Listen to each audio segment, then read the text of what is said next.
Hello everyone, welcome back. If you're new here, my name is Silke and I make sewing and fashion related videos.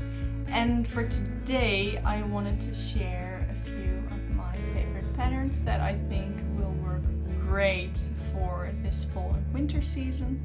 And I'm going to jump right in because I have quite a lot of patterns and I'm just gonna go over them all.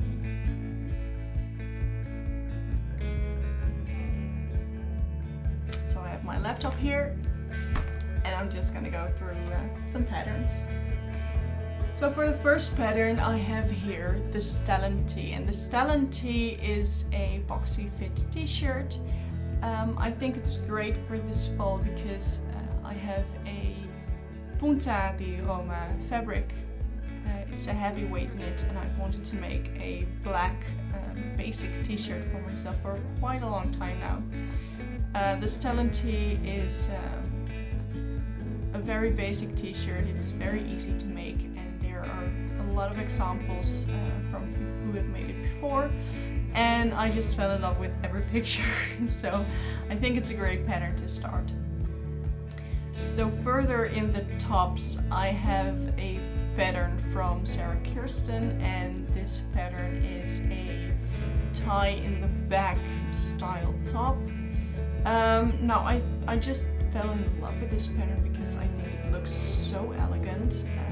Maybe it's going to be a little bit cold for the winter, but it could be quite a beautiful layered piece if you have a item that has an interesting back detail. It is sewn here in a linen, but you can definitely make it from a heavier weight knit, so it has a little bit more warmth for the upcoming cooler season. The next pattern I have here is also quite a popular pattern. It's the Monroe Turtleneck by Tshirt Shop. It's a pattern that I think you can decide for yourself if you want to donate money or if you want to download the pattern for free.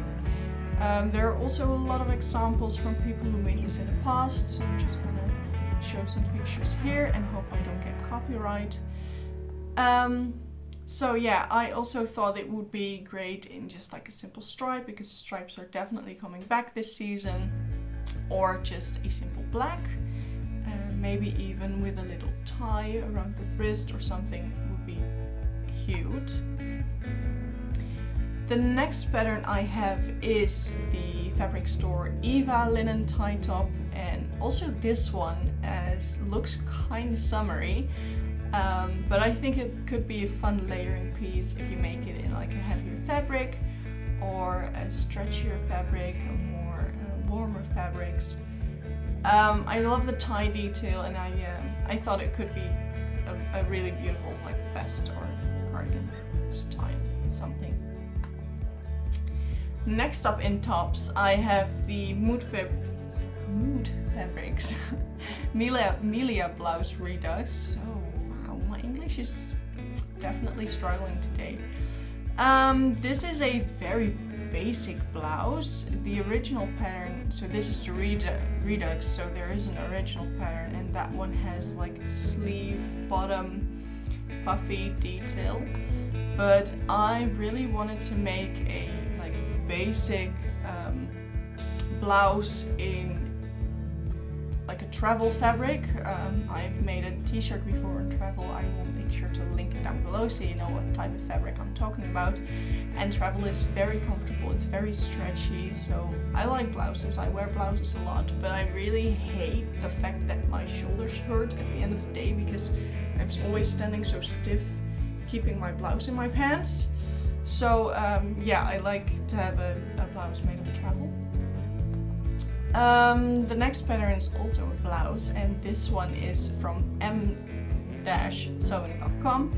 and it's the 5298 gathered front blouse. I thought it was very interesting to have a gathered detail at the front, makes a simple blouse pattern a little bit more interesting. So might be making that or just a regular blouse, depends on it. I always just go for the basics because I think basics can be upscaled with jewelry and stuff like that. So basics are something that I like. But this one's also with the gathered front. It could be fun to insert a little bit more detail, more interest.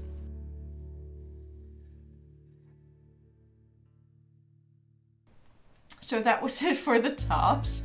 Next I'm going to go through some pants and no, dresses, sorry, dresses first. Now, as some of you know, I'm not really a dress type person. I think I have like 3 or 4 dresses in my wardrobe. Half of them I made myself and the rest I don't really wear. I have a black blouse type dress and a white polo style dress that I wear often, and that's basically it. So yeah, I'm not really a dress person, but I wanted to include some dresses for, I know that a lot of you do like dresses. And the first dress I chose was the Louise wrap dress by the Hook Nook Life. That's a tongue twister if you're not English. So this dress pattern does not have sleeves. It's a V-neck wrap dress style. I think you can add sleeves instead of like the straps.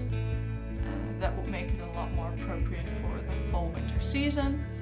But the reason that I chose this dress was actually because they chose a beautiful velvet for the making of this dress, and it made it feel really warm and Christmassy. So yeah, that's why I added it. The next dress is also from Mood Fabrics, and it is a Bellflower dress. And this pattern is also, the top is very simple, but the sleeves are this very wide, luscious bell type sleeves. And on the skirt part, it is gathered at the side, and it made it very interesting. I immediately wondered, how did they make this? How is it moving? And part of the way that it moves so freely is the fabric that they used. And they used a stretch velour, which is very pretty. We just got a load order of stretch velour in store, so I think it's going to be a very popular fabric for this season. And then the last dress that I added is also from Mood Fabrics, and it is the poppy dress. And I think that the pictures don't really speak for this pattern because they used a very busy print with leaves and I think flowers. But if you look at the technical sketch, this is just a beautiful, beautiful dress. I think you can lengthen the sleeve by just drawing the pattern out a little bit longer. There are tutorials on how to lengthen these types of sleeves into like a bishop style sleeve or something. But the type of dress with the deep V and the tie at the waist, it's just going to be a really flattering pattern, I think, on a lot of people. So that's why I added it. I think it's a really beautiful pattern, and I think it could be great for this fall winter season. If you add long sleeves, because I am permanently cold in the winter season, so.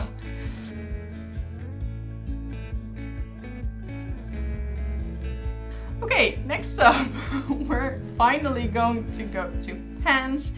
Now I have, I think, 2 or 3 pant patterns, and the first one I want to talk about is the Somag Peggy trousers, and these are actually the only pair of trousers that I would be willing to make because I have quite a lot of pants, I would say. I think I have like 2 pairs of denims, 3 pairs of denims, 2 dress pants, and a few other type of trousers.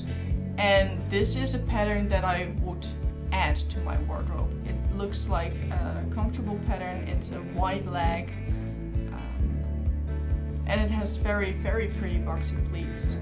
So that is something that I would be willing to add to my wardrobe. Next, I have a peppermint pattern.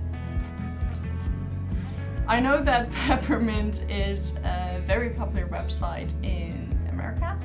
I live in the Netherlands, so I just came across this and I really didn't know what Peppermint was, but it's a magazine and they come out with free patterns every now and then. And the white leg pants are very popular. I've seen them all around. A lot of young people, I don't know if I would call myself young anymore, but I'm married now, so it's over.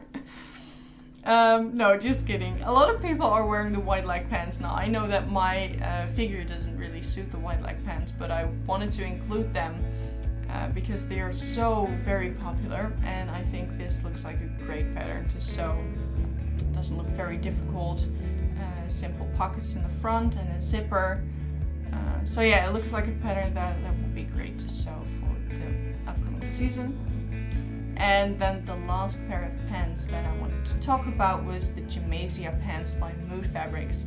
And I recently uploaded a tutorial on very, very easy dress pants. This is also a very easy pattern. It is no pockets, no zipper, no intricate detailing. It has a zipper down the side, so no fly facing and everything. It looks like a very easy pattern, and it also looks like it would fit a lot of people beautifully because of the tight waist, the tight top leg, and then the flared bottom. I think it suits a lot of people. Now I do need to say that this particular pattern is made in a star denim. I would definitely not do that. I would use like a medium stretch polyester dress pant fabric. I mean, at the store that I work at, we have dress pant fabric. That's what we call it, and it's a medium stretch type fabric. It's very beautiful, very comfortable with the skin. So yeah, that's what I would make that from.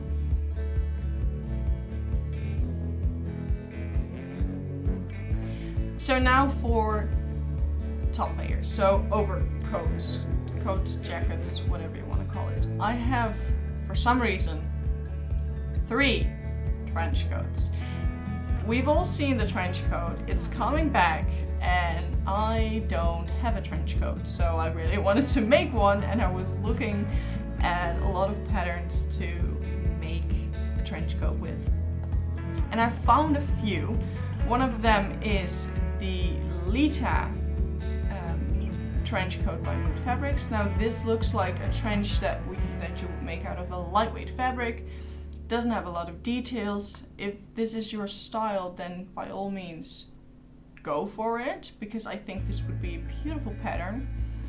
I actually wanted to make my trench out of a little bit of a heavier weight fabric, and ta-da-da-da, Mood Fabrics also has that.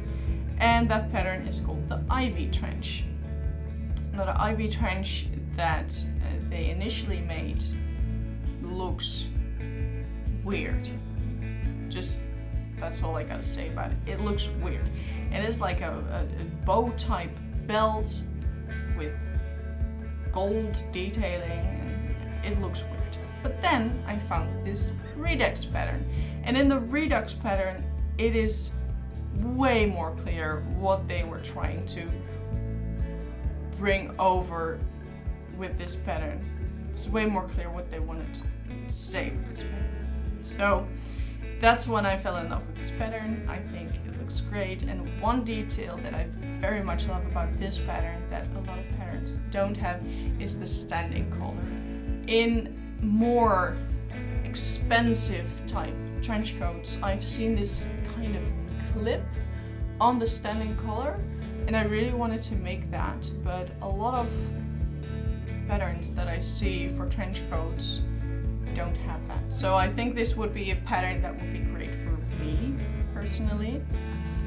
But I also have another trench coat, and this is from fabricstore.com. It's called the Vera Linen Trench, and this is also a little bit of a softer type trench. It's a little bit more flowy. they also made this out of a linen. I think fabric stores made all their patterns out of linen. I'm not quite sure, but I've seen a pattern from them before here. Yes, the Eva linen top, which is also a linen. This pattern has a very high slit at the back, so it's very flowy. It's going to move wherever you move, and it does or does not have a standing collar. Yes, it does have a standing collar, but I thought it would be more interesting for me, at least, to have a more detailed split at the back. I'm not sure how I'm going to get this across, but that's what we have pictures for. So, next up, I found this image of a wool moto type jacket. Now, I do have a biker jacket, and it's a oversized leather jacket, which I very much love, but I really love the idea of a wool type moto jacket, and I found a pattern again on Mood Fabrics, because if you don't know Mood Fabrics, the society, you should definitely check that out, because I think they have everything. I'm willing to bet on the fact that everything that you are looking for, they have a pattern for. This is the Kalimeris Moto jacket. I do like this moto jacket, but to be honest, I found a pattern, and this is the only pattern that I'm going to show you that is actually paid for. This is the Knip Mode 1022 jacket number 25, and this is from their recent magazine, and I do have this magazine, so I do have this pattern. And I chose the Knip pattern over the Mood Fabrics pattern because the Mood Fabrics pattern seems a little bit more tight fitted. It has a little bit more tighter fitting sleeves, and it's shorter, and I actually quite like the oversized fit that I have with my already existing moto biker type jacket. So I think I'm just going to use the Knip pattern for this one. So, in a nutshell, that is, I think 15 patterns? Yeah, over 15 patterns that I would recommend for this fall winter season. If you have any questions, leave them down below. I will see you all next time, and the next time will probably be a video about the fabrics that I have in my closet here that I am wanting to sew up for this upcoming fall winter season, and in that video you are going to come across a few of these patterns, so stick around to see what I'm going to actually be making. And to do that, subscribe, like, and hit the bell icon so you won't miss another video. For now, thanks for watching, and I see you all next time.